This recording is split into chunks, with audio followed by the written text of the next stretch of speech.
안녕하세요. 홍시의 출근길에 오신 것을 환영합니다. 호호! 제가 굉장히 즐거워 보이죠? 예, 즐겁습니다. 맞아요. 저는 마세라티의 두 번째 SUV인 그레칼레 중에서도 전동화 모델인 폴고레 차량을 타고 있습니다. 마세라티 그레칼레 폴고레 차량이에요. 아무튼 제가 마세라티 차량을 한 달 전쯤에 이제 그거는 시승 행사였는데 그때는 그란투리스모를 탔습니다. 그란투리스모 가솔린을 타고 또 폴고레 전기차를 이렇게 교차해서 탔었거든요. 그러다가 마세라티의 SUV는 지금 요 그레칼레 폴고레가 또 처음입니다. 사실 2박 3일 정도 그레칼레 폴고레를 그냥 데일리카처럼 타고 다녔습니다. 그리고 얘는 전기차다 보니까 105kW NCM 3원계 배터리가 들어가 있고요. 주행 가는 거리는 복합 국내에서는 333 인증을 받았다고 합니다. 현재 지금 차량은 배터리가 56%가 차 있고요. 주행 가는 거리는 234km라고 나와 있습니다. 근데 대다수의 전기차들이 실제 인증받은 주행 가는 거리보다 좀 더 많이 나오긴 하거든요. 근데 그레칼레 폴고레도 역시나 주행받은 333보다 훨씬 더 많이 나옵니다. 진짜 막 발끝 컨트롤 막 신공을 표시를 한다면은 400km 정도는 주행이 가능하지 않을까 싶어요.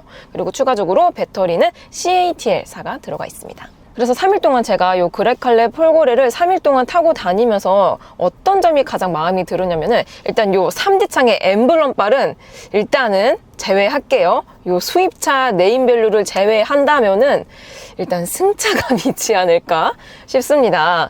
요 그레칼레는 아무래도 가격이 엄청 비싸거든요. 이게 기본 가격이 1억 2천만 원대고 지금 요 차량은 풀옵션 차량이기 때문에 차량 가액이 1억 6,300인가 그렇거든요. 엄청 비싸죠. 비싼 가격대인 만큼 에어 서스펜션이 들어가 있습니다. 에어 서스를 조절할 수 있는 패널이 들어가 있고 그리고 스티어링 우측에 요 동그라미 요게 드라이브 모드 다이얼이거든요. 요거를 바꿔도 서스펜션이 에어가 들어가 있다 보니까 전고를 낮춰주고 올려주고 합니다. 다만 제가 뭐 에어 서스펜션이 들어가 있는 차량들을 엄청 많이는 아니지만 그래도 좀 많이 타보긴 했거든요. 근데 에어 서스펜션이 들어가 있는 차량 중에서 이 전고의 고저차가 뭔가 크게 왔다 갔다 하는 느낌은 들진 않더라고요. 그러니까 뭐 최대 17mm인가 20mm, 그러니까 센치로 치자면은 한 2cm 정도 위로 올라가고 내려가고 그 정도인 건데 뭔가 실제적으로 이렇게 딱 차량 안에 타잖아요. 그리고 에어 서스펜션을 이제 고저차를 조절하면은 체감이 되는 부분이 좀 적기는 합니다. 그리고 얘가 나름 또 오프로드 모드가 또 따로 있거든요. 오프로드는 최대 한 20mm인가 전고가 올라가는데 사실 이렇게 1억 6천짜리 차로 오프로드를 갈 수 있을까요? 저는 부자가 아니라서 모르겠습니다만. 그래서 승차감이 너무 마음에 들었고요. 또 두 번째로 마음이 든 게 가속감입니다. 이 차량이 내연기관 환산실에 500마력이 넘거든요. 내연기관에서도 500마력이 넘는 차들을 타게 되면 정말 진짜 막 잇몸이 다 보일 정도로 너무 재밌고 짜릿하고 너무 좋거든요. 너무 좋아요. 근데 전기차에서의 내연기관 환산실 500마력은 좀 더 다릅니다. 일단 전기차 같은 경우는 이 구동을 모터로 시키기 때문에 즉각 토크감이 진짜 막 내연기관에 뭐 트윈 터보 달고 뭐 V6 뭐 V8 막 이런 게 들어가더라도 구현을 할 수가 없습니다. 전기차에서 들어가는 이 즉각 토크감 그거까지 같이 느낄 수 있다 보니까 와우 정말 짜릿하다 못해 약간은 무서울 지경입니다. 예, 무서울 지경인 엄청난 가속감을 가지고 있었기 때문에 그것도 굉장히 좀 만족감이 좋았고요. 그리고 제가 2박 3일 동안 약 200km를 넘게 주행을 했는데 배터리가 뭔가 빨리 닳는 느낌은 없더라고요.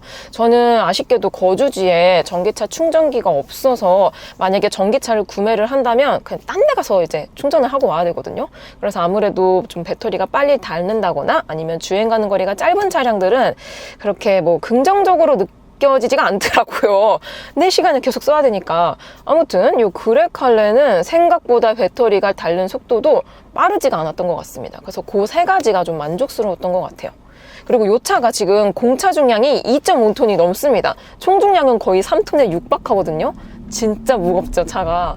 정말 무거워서 그런지 무거움에서 느껴지는 안정감이 또 있습니다. 차가 무거워지면 무거워질수록 가속감에 있어서 손해가 있을 수 있지만 오히려 승차감은 좋아질 수가 있거든요. 그리고 본편 시승기에서 전기차에 들어가 있는 가상 엔진 사운드 중에서 가장 자연스럽고 가장 듣기 좋은 음색을 가지고 있다라고 말씀을 드렸는데요. 전기차잖아요. 근데 전기차인데도 불구하고 나 뭔가 내연기관 타지 않았나? 라는 생각이 드는 사운드를 가지고 있습니다.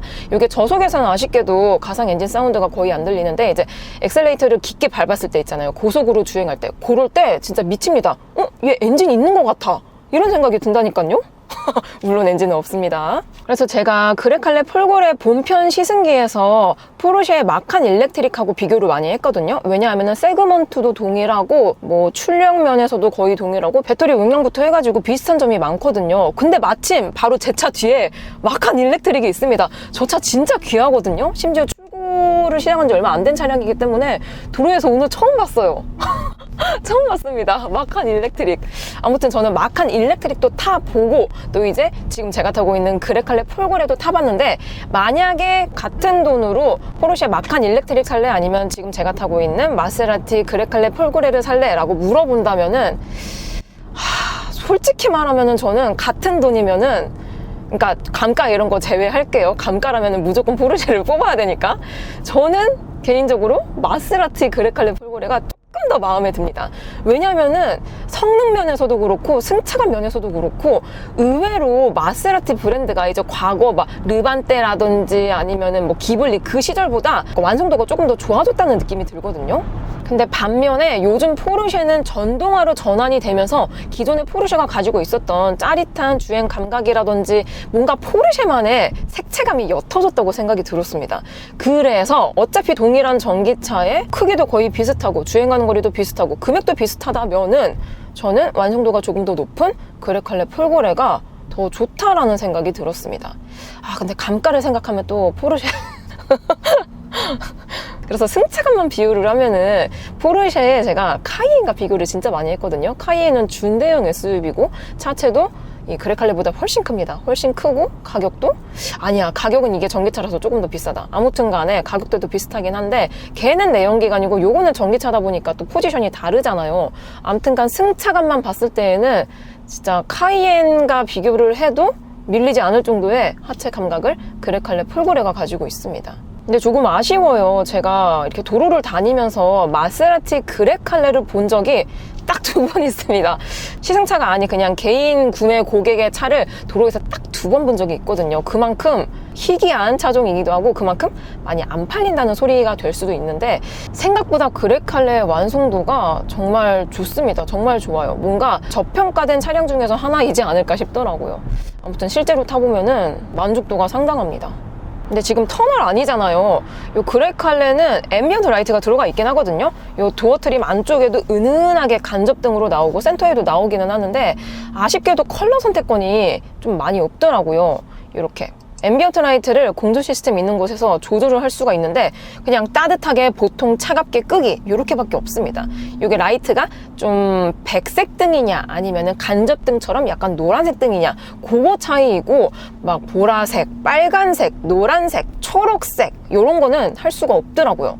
그런 것도 조금만 더 신경을 써줬더라면 어땠을까 싶습니다. 사실 그런 앰비언트 라이트를 넣는 게 뭐 어려운 일은 아닐 것 같은데 잘 모르겠어요. 그리고 마세라티는 뭐 롤스로이스라든지 벤틀리라든지 아니면 포르쉐, 뭐 람보르기니, 페라리처럼 인디비주얼 오더 방식으로 차량을 출고하거든요, 브랜드가. 그러니까 일반적인 뭐 국산차라든지 뭐 BMW, 벤츠처럼 트림만 고르는 게 아니라 진짜 외장 색깔 하나부터 안에 들어가는 실내 옵션 하나하나를 내가 다 골라야 되는 거예요. 그래서 그레칼레 폴고레 기준으로 외장 컬러가 19가지나 있는데 그 중에서 저는 지금 외장 컬러만 1,400만 원짜리가 들어가 있습니다. 무광 컬러거든요, 무광. 근데 이게 제일 비싼 게 아니고 심지어 더 비싼 컬러가 있더라고요. 2,000만 원짜리 외장 컬러도 있습니다. 초록색인가 그린색인가? 아무튼 그 컬러가 있었는데 확실히 하이엔드 브랜드는 옵션도 수준이 다르다라는 생각이 들더라고요. 그래서 실내 컬러도 외장 컬러하고 비슷하게 선택권이 16가지가 있습니다. 그 중에서도 이 실내 컬러 따로 들어가고 트림이 또 6개인가 또 따로 있거든요. 그래서 선택권이 굉장히 다양하기 때문에 똑같은 그레 칼레라고 할지언정 실내 컬러 다르고 외장 컬러 조합 다르기 때문에 똑같은 차량을 만나기가 정말 어려울 것 같습니다. 그리고 진짜 웃긴 게 헤드레스트 뒤쪽에 마세라티 엠블럼, 그러니까 이게 스티치로 들어가 있거든요. 이렇게 제 뒤통수 뒤에. 근데 이게 또 옵션입니다. 여기 옵션이에요. 대표적으로 포르쉐도 그렇잖아요. 헤드레스트에 걔는 또 이제 모델마다 다르긴 한데 가죽에다 음각을 남기는 방식이거든요. 그 음각도 옵션이에요. 그게 무슨 100 얼만가 뭔가 아무튼 좀 너무하지 않나 라는 생각이 들기도 하지만 또 반대로 생각하면은 대중적인 브랜드가 아닌 프리미엄을 지향하는 브랜드이기 때문에 이러한 옵션 선택권을 가져갈 수 있지 않나 라는 생각이 들기도 합니다. 아무튼 이것도 옵션을 넣으셔야지 들어가요. 옵션 안 넣으면은 그냥 민자가 들어갑니다.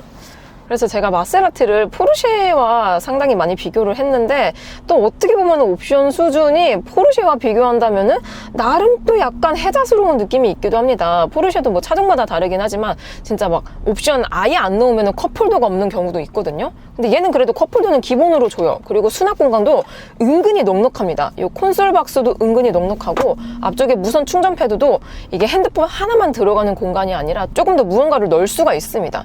그리고 도어 트림도 SUV라서 조금 더 넓을 것 같긴 하지만 아무튼 도어 포켓도 생각보다 깊이가 깊어가지고 음료수라든지 텀블러 이런 것들을 충분히 수납할 수 있는 공간이 나오기도 하고요. 그리고 그레칼레 폴고레는 이것도 유료 옵션이긴 한데 소너스 파베르 사운드 시스템이 들어가 있습니다. 스피커가 총 21개가 들어가고 출력이 1200W가 넘게 나오거든요. 그러니까 엄청난 스펙을 가지고 있는 거죠. 그래서 제가 2박 3일 동안 데일리카로 타고 다니면서 음악을 계속 틀고 다녔거든요. 근데 진짜 웃긴 게 제가 약간 뭐 막귀라서 캐치를 못한 거일 수도 있겠지만 똑같은 음악인데 스피커를 어떤 거를 썼느냐에 따라서 좀 음악이 다르게 느껴지더라고요. 그러니까 예를 들어서 그런 거예요. 똑같은 음악인데도 불구하고 이 스피커로 들으니까 이 노래에서 이런 비트가 깔려 있었었나? 이 노래에서 이런 추가적인 음색이 있었었나? 라는 생각이 들 정도로 완전 다른 음악으로 느껴지더라고요. 그리고 센터 쪽에 요 디지털 액정창에 나오는 아날로그 시계 요것도 감성을 올려주는데 한몫을 합니다. 그리고 요 초침이 딸깍 올라가는데 뭔가 절도감이 있어요. 뭔가 이렇게 제식하듯이 이렇게 툭툭 움직여서 만족감이 있고 요것도 이제 디스플레이를 통해서 디자인을 바꿀 수가 있습니다. 이게 클래식 모드고 스포츠 모드는 RPM 게이지처럼 생겼더라고요. 그리고 디자인은 그냥 디지털 숫자로 표기를 해주고요. 여기에 나침반부터 페달 이것도 브레이크를 얼마나 밟나 아니면은 이렇게 엑셀레이터를 얼마나 밟나 이런 거를 알려주고 있고요. 또 G포스까지 보여주고 있습니다. 그래서 상당히 많은 기능들이 들어가 있는 것 같기는 한데 사실 쓰는 기능은 또 몇 개가 안 되는 것 같기도 하더라고요. 그리고 보시다시피 아시겠지만 지금 제가 홈 프로젝션을 안 해놓은 상태입니다. 그냥 기본적인 맵이거든요. 한국형 T맵이 들어가 있습니다. 근데 지금은 또 잘 되는데 간헐적으로 얘가 말을 안 들어요. 그러니까 예를 들어서 그런 거죠.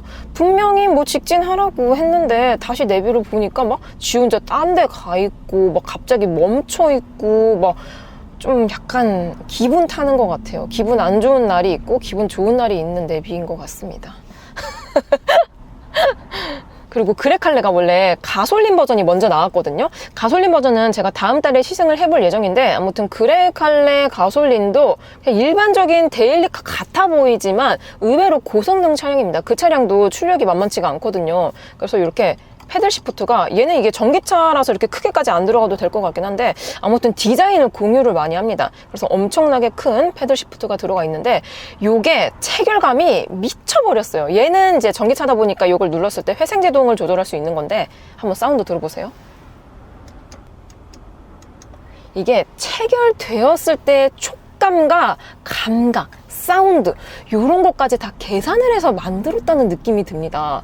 진짜 그냥 대충 만든 차량들은 이런 감각을 느낄 수가 없거든요. 진짜 이런 것까지 세심하게 신경을 썼구나 싶더라고요. 근데 조금 안 좋은 것 중에 하나가 저는 2박 3일 동안 얘를 타고 다녔잖아요. 근데 이제 깜빡이, 방향지 시등이 패들 시프트 뒤쪽에 있는데 패들 시프트가 너무 큰 게 들어가 있다 보니까 방향지 시등까지 손이 잘 안 닿습니다. 그래서 손을 좀 뻗어가지고 방향지 시등을 이렇게 탁 켜야 돼요. 그래서 그레칼레 폴골에 아쉬운 점은 없느냐? 그건 또 아닙니다. 모든 옵션이 다 들어가 있는 풀옵션 사양이고 또 웬만큼 편의 옵션이 들어가 있는 줄 알았는데 얘가 지금 풀옵션이다 보니까 차량 가액이 1억 6천이 넘잖아요. 1억 6천이 넘는 차량인데 마사지 시트가 없습니다. 없어요. 그냥 없습니다. 아니 사실 프리미엄 브랜드인데 마사지 없는 차 거의 없거든요. 진짜 하물며 폭스바겐 골프도 요번에 그 마사지 시트가 들어가 있거든요. 근데 그러한 대중적인 브랜드에서도 요즘은 마사지 시트를 넣어주는 추세인데 1억이 넘는 차에 마사지 시트가 없다는 거는 조금 이해를 할 수가 없는 부분인 것 같습니다. 그리고 2열도 지금 이게 옵션이 들어가 있는 건데도 불구하고 2열은 열선까지만 들어가요. 통풍 시트가 없습니다. 통풍은 1열까지만 있어요. 그래서 이러한 부분들도 뭔가 한국인 입장에서 생각을 한다면은 아쉬운 포인트가 되지 않을까 싶더라고요. 그리고 그레칼레는 기어 방식 시스템이 요 센터 쪽에 버튼형으로 들어가 있습니다. 버튼형이 무조건적으로 나쁘지는 않은데 제가 타봤었던 차량 중에서 에스턴 마틴하고 살짝 비슷하다는 느낌이 들었거든요. 에스턴 마틴 DBX 시리즈가 지금은 이제 페이스 리프트가 돼가지고 기어 방식이 살짝 달라지긴 했지만 과거에는 이렇게 센터 쪽에 버튼 형식으로 들어가 있었거든요. 그래서 걔도 뭔가 디자인적으로는 예쁘긴 하지만 실사용성이 약간은 불편한 것 같다라는 생각이 들었거든요. 근데 그레칼레도 약간 방향성이 비슷합니다. 그러니까 디자인적으로는 너무 예쁘죠. 너무 예쁘지. 근데 실제적으로 사용을 할 때에는 사람이 보통 이제 기어가 이쪽에 있거나 아니면 요즘 칼럼식 많이 쓰잖아요. 그래서 여기를 뭔가 더듬거리게 됩니다. 물론 이것도 익숙해지면은 바로 탁탁 손이 들어가긴 하겠지만 제일 많이 사용하는 드라이브가 운전석하고 제일 멉니다. 이렇게. 저는 팔이 길어가지고 다행이지만 좀 약간 팔이 짧으신 분들은 약간 좀 불편하지 않을까라는 생각이 들더라고요. 그리고 요즘 마세라티의 디지털 키 디자인은 과거와 비교했을 때 조금 바뀌었거든요. 이렇게 생겼습니다. 이렇게 심플하게 열고 닫힘 그 정도 버튼만 들어가 있죠. 근데 뭔가 디자인의 마감새라든지 무게감은 만족스럽거든요. 근데 자세히 보시면은 요 삼지창 엠블럼이 프린팅입니다. 프린팅. 아니 이거 오래 쓰다가 프린팅 벗겨지면 어떡해요? 그럼 마세라티인데 마세라티가 아니게 되나요? 아니면 이게 AS가 되나요? 잘 모르겠습니다. 아무튼 보통 이렇게 하이엔드 브랜드들은 프린팅으로 들어가는 데가 거의 없거든요. 그냥 로고가 들어간다든지 아니면 뭐 크롬 이런 것들을 넣어주는데 얘는 그냥 프린팅입니다. 요 삼지창. 그래서 이건 살짝 아쉬운 것 같아요. 그래서 이러한 하이엔드 브랜드들의 차량들은 타면은 솔직히 말해서 좋습니다. 뭔가 반납하기 싫을 정도로 사실 지금 주말이라 가지고 제가 이 차를 지금 반납하러 가고 있는 중이거든요. 진짜 뭔가 아쉬울 정도의 느낌이긴 하지만 만약에 내가 이 차를 내돈내산을 한다면은 좀 많이 고민이 들 수밖에 없는 금액대인 거는 사실인 것 같긴 해요. 근데 제가 진짜 부자라면 또 고민 없이 살 수 있을 것 같기도 하고 그렇습니다. 아무튼 여러분들은 퇴근 중이신가요? 오늘 하루도 정말 수고 많으셨고요. 항상 저 예뻐해 주셔서 감사합니다. 저는 그럼 다음 리뷰 때 뵙도록 할게요. 그럼 안녕. 안녕.